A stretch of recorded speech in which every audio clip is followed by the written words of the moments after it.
You know how we've always talked about the possibility of something going wrong with the bomb. Which bomb?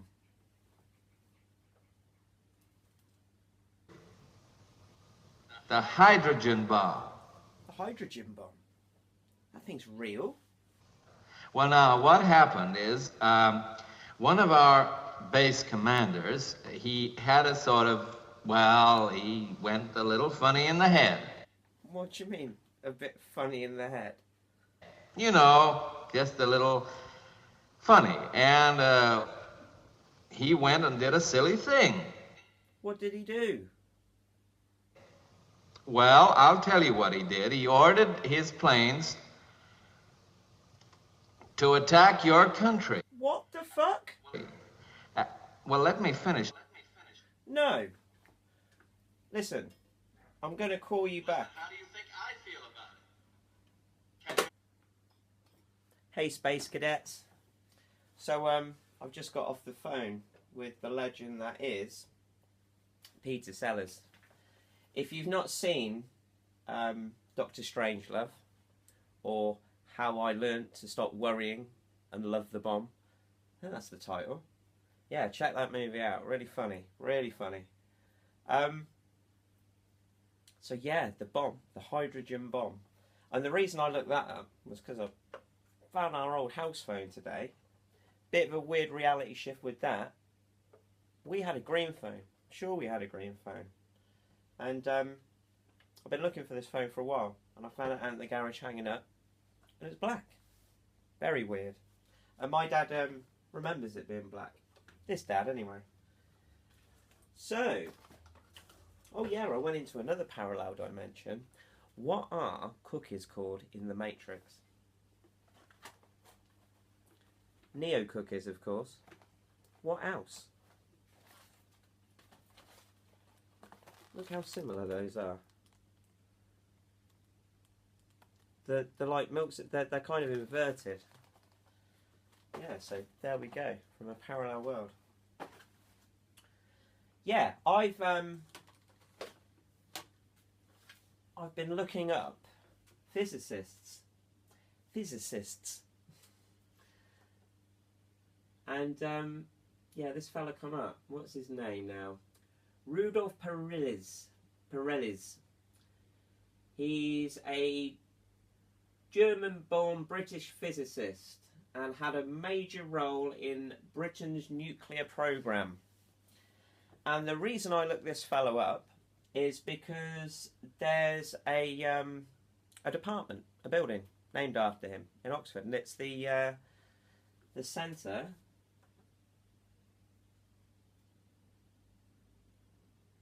for Theoretical Physics. Now,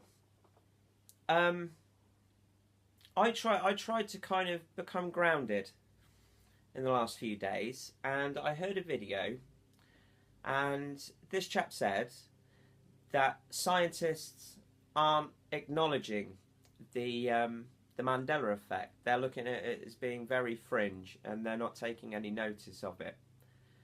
And I just want to ask, has anybody actually asked these guys? Has anybody tried speaking to any of these physicists? We've got one of the biggest physics departments in the world, just down the road, about a mile and a half from where I am right now. And just within minutes of checking that out, and I know the building very well, I'll try and put in a clip or a picture.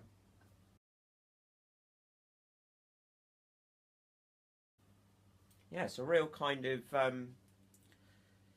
it looks like the kind of the buildings that are in A Clockwork Orange. That scene when they're kind of out and about. Not quite sure what era that was. I'm going to have to look more into the building. But at that part of Oxford, there's a labyrinth nearby, or a maze, and that's at St Giles Church. And St Giles Church is right over the road from the physics department. Not the theoretical physics department, but the actual main physics department. And yeah, just by bringing that up, I found the head of physics, and I've got his email address right there, and I know what he looks like. Picture of him, right next to the thing. And theoretically, I could pop down there, and yeah, I can have a word with this guy. But what would I say? That's why I'm kind of making this video. I've got this opportunity. I've been almost invited to push the envelope by someone else by saying we should kind of start talking about this, because whatever is going on with the Mandela effect and the Mandela affected or affected is a phenomena or phenomenon in any respect. If it's a mind thing, if it's a quantum thing, yeah, I can go to the mind departments in Oxford as well. I can check out any of these guys, and I'm sure I can get a few minutes of their time. I'm not too keen on going and sticking a camera in somebody's face straight away. Well, there again, why not? You know, I've really got nothing to hide, and I don't think they would either. But yeah, where that building is, and I go past it a couple of times a week. And if this was a movie, and all these things that I talk about my experiences of perceiving more than there is here, I don't quite know how to put it, then you'd go and find somebody that knows about these sort of things. You'd go to the university, you know, you'd go to the physics department, you'd go and find a professor and you'd say, hey, professor, you're not going to believe this. I'm from the future. Whatever, you know. But yeah, why not? You know, I've got the opportunity to do that for maybe fear of ridicule. I don't know. But why not? And what would I say? That's what I want to get you guys involved. Check out my videos. No, that probably wouldn't be a good start. But anyway, this guy, so the head of the department, what's his name? There we go.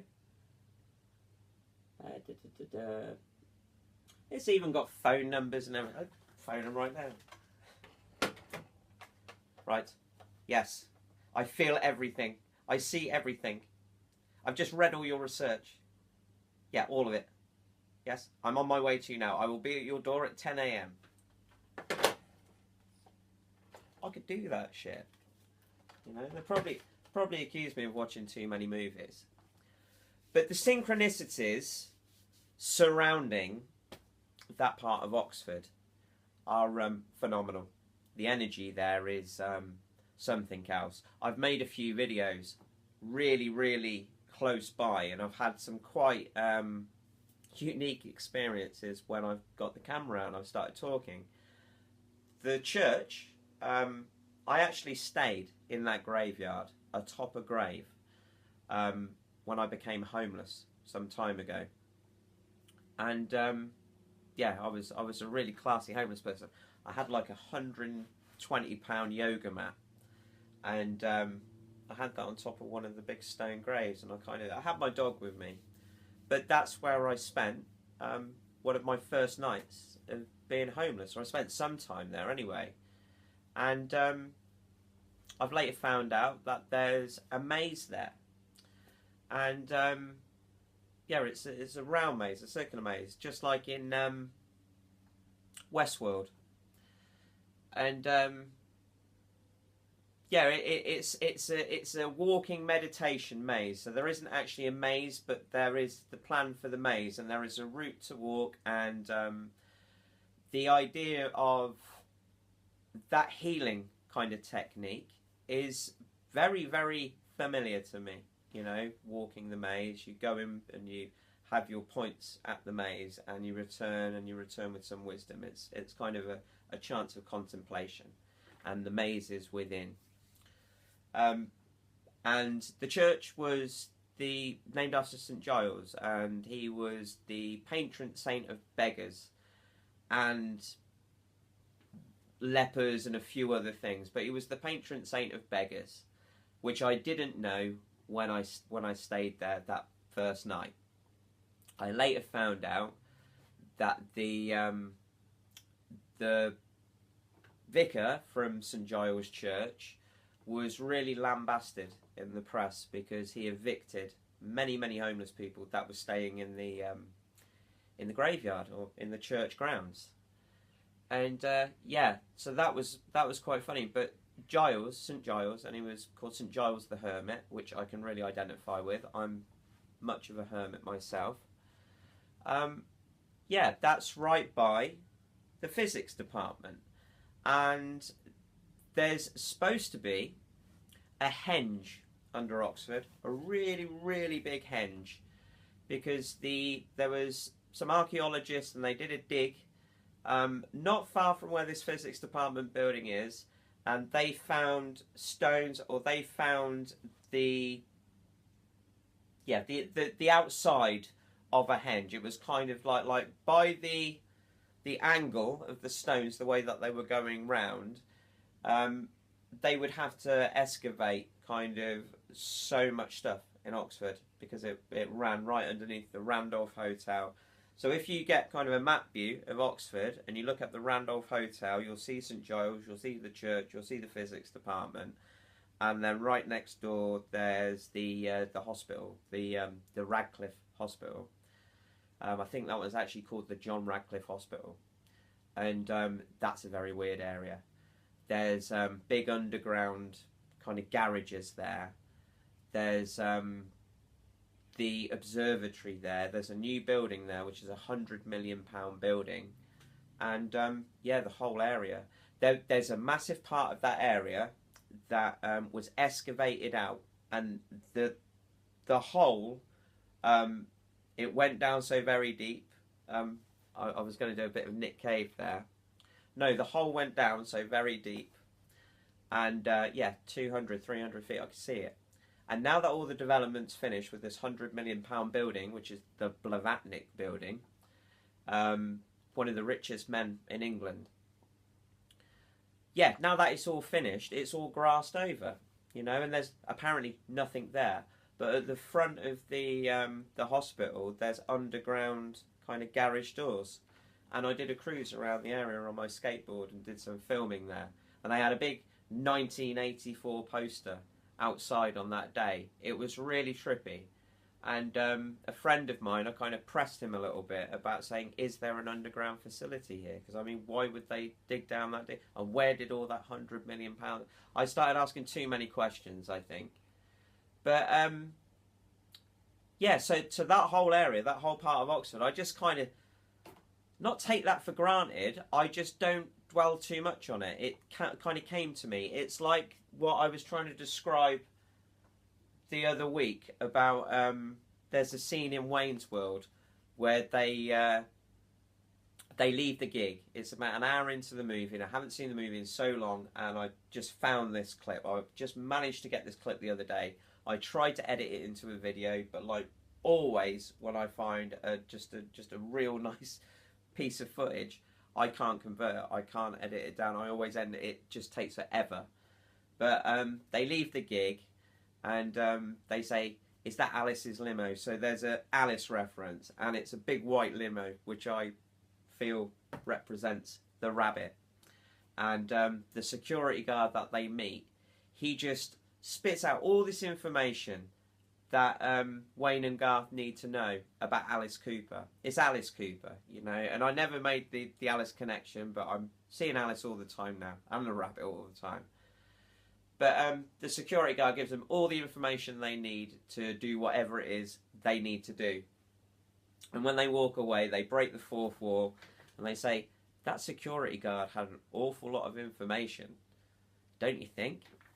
And that's how I get a lot of information outside of this. You know, when I'm looking through the internet and one thing leads to another and all that, it could kind of be simulated synchronicity. That could kind of be read in algorithms and things like that. I could kind of be screwed with.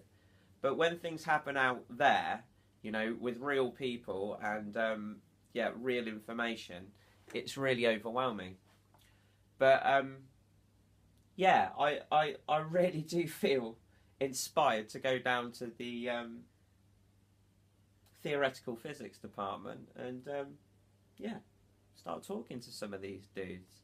I'm not sure if I can refer to them as being dudes. Who knows? You know, it'd be fun anyway. And it seems like such an opportunity living here, and I never do it. And like I say, I take it for granted. But if we're in a movie, which I feel like we are, then that's what I do, I guess. You know. What else did I want to speak about today? Yeah, weird thing. The video that I made yesterday that I uploaded, it was really hard to make, and I said it in that, and I was feeling really dejected and kind of low, beaten down. And whenever I have those kind of moments, whenever I bounce back, I feel like I've got so much more energy. I feel like I kind of dealt with something. And yeah, that video wouldn't upload. It was really bizarre. It was one of those things where I kept getting the interruptions, the internet would go down, everything like that. I gave up on it, deleted the upload, and yeah, somewhere out of nowhere, that got uploaded in the last kind of 10, 12 hours. I wasn't even here. You know, I don't think very bizarre. But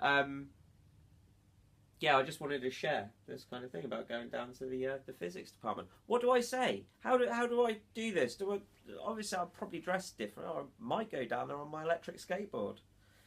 Say I'm from the year 2525 or 2025 or something like that. We're all doomed. You need to pay attention to me. I could do anything like that. You know, why not? We create our own reality. And the things that right, this is the story I want to tell. I keep getting kind of pulled away from this story. My story, when I've met one of these particular individuals with just too much information, or just a lot of information just for another dude. I was going to go to Roll Right Stone Circle, and I did indeed go to Roll Right Stone Circle. You should check that out. That's a local stone circle. And there's all sorts of legends to do with the stones. There's one that is that they're knights and they've actually been turned into stone, but they come alive at certain times of the year and they go down to the river. And there's weird things with the stones. You can count the stones when you walk around them one way, and then when you walk back the other way and try and count them, you lose count. Odd energies there. Anyway, I was going to go and visit this stone circle. And the day beforehand, I was out walking my dog, and we just met another dog walker. And I just said, oh, I'm off to Roll Right Stone Circle tomorrow. And he says, oh, right, Roll Right Stone Circle. I'll tell you a weird story about that place. I'm trying to get a light so I can relax a little bit. I do feel quite relaxed today, though. These are all dead lighters. Work once. So this fella said, there we go.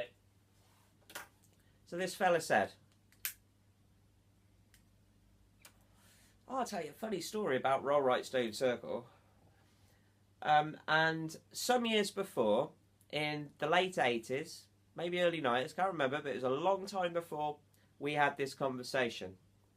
He says, yeah, I used to run the car dealership out in Whitney, which is near Roll Right Stone Circle, and Chipping Norton, which, funnily enough, is where a lot of the elitists live, like David Cameron and Jeremy Clarkson, Ben Kingsley, Sir Ben Kingsley, and yeah, lots of other kind of MPs and stuff. They all live out that way.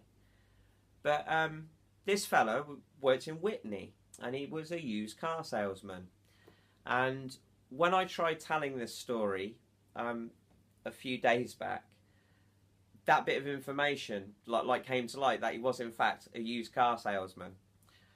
But he said he was working on a Friday one day, and this fella came in to buy a car. And he was an older gentleman. He was like in his 70s, and he was very, very well dressed. And he looked like a serviceman. And it turns out he was a serviceman. But he was buying a car, and he said, I'll come back and pick up the car tomorrow and pay the balance, because I've got to work again. I work in the area. So the guy said, okay, you're right, we close at like 6 o'clock, but I'm here till like 6:30. Come back, yeah? And the next day come around, And this guy's just waiting for this fella to turn up, and he turns up again, and yet again he's wearing his kind of nautical blazer with the buttons, and really smart tie. They did all the kind of paperwork for the car, and the car dealer says, I asked this guy, forgive me for asking, sir, but you look like you should be retired and you're very well dressed, and you said that you're going off to work on a Saturday evening, and you worked like last night in the evening. I don't mean to pry, but what do you do? And he said, well, I'm not supposed to tell you this, but I actually work near Rollright Stone Circle. And I've worked there for many, many years. It's just a part-time thing, but we do it for life. It's like a part of our service we do for life. And there's an underground room. There's a facility underground right near Rollright Stone Circle. And there's a big round room with all this different monitoring equipment, radar and all sorts of things like that. And we go down and we monitor the equipment. And the room, that facility has been there since the Cold War. And yeah, this guy is just giving me this story, and I was just like, "Poof." And so I can imagine how he felt. But yeah, I went out there, and I've not really looked into this facility, and I'm not sure if it is secret or if that's kind of all out there now or whatever, or what part the Stones play in that monitoring room, if it does indeed exist. And Stonehenge is right on a military base. You know, it's Salisbury Plain. It's kind of yeah, tanks going all over the place. It's so yeah, I wanted to share that little story about another stone circle. I wanted to share my Neo cookies with you, and yeah, a little bit of Peter Sellers. But I hope you guys are well. I'm feeling good. This has been good to kind of talk. I feel really kind of chilled and relaxed today. So yeah, who knows? I might just carry on doing this and become a parody of myself. So yeah, I'll see you around. Have a nice day, have a nice week, have a nice infinity, and keep being you.